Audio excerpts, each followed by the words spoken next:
fear, as hand wrapped over my mouth. But in Omund's eyes, gone was doubt.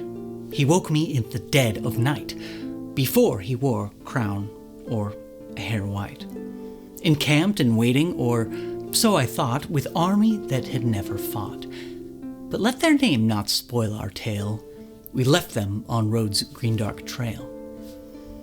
Tell your council, I did protest, but Omund told they'd halt our quest.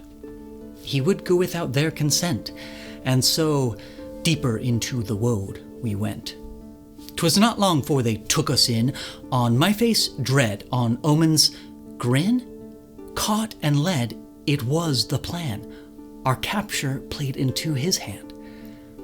The elves watched wakeful in defense, but perforce moved by confidence, his poised soul stirred these sage fair folk, flicked firm his alloy red gold cloak.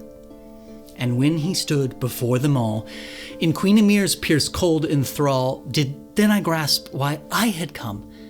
Of course, I knew their culture and their tongue. Though chosen too for my sharp wit, I was brought to chronicle writ. I tensed within this hall of rain, that this would be where we were slain.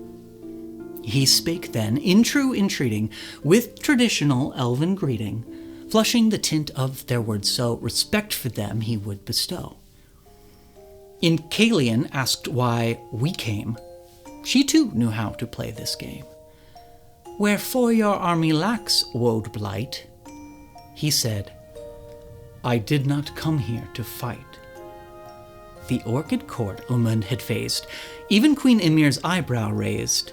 With nail and sword he might have spurred, but harmony he spun with words. To do what lords of Dalroth missed, command with sense, not iron fist. The then Sir Omund wove our fate. He wished to fair negotiate. To my mistaken full dismay, in ancient voice to elven sway, their verse quote back to them he did. As law he cited the lay of Dremedid. In treaty of elves high and woad, he lectured of what he was owed. An arbiter bade by Omund. The court a second time was stunned. Before a noble crack reply, Lyander, queen's consort, did cry, If he's apt to our laws, what then? Shall every human we call kin? Sourstone's speech rang in the hall, yet Omund stood strong, straight, and tall. Sheer shadeless was my future king. And then a cut still hand raised from the queen quelled all from the queen's icy way. She quoth, I concur with the lay, but don't quick shout, cheer, or call queer. We were not yet quite in the clear. She spat at him, the scourge of Fey, accused Omund of elven slay, of woodland scorched to suffocate, of earthen home made desecrate. How could she indict my lord when they harmed and hacked heaps of our kin? But Omund in place turned the tide. He gave concession full instead of pride. The Beowode and Elgin too, no orchid elves, but those I slew. For your people, would you not bleed? She made no ploy. The queen agreed. In fact, Omund had pointed out that Dalroth sought more was no doubt. Why do you, lord, confess all this? Insight in his intent she missed. And then a king he did evoke. Omund bestowed his master stroke.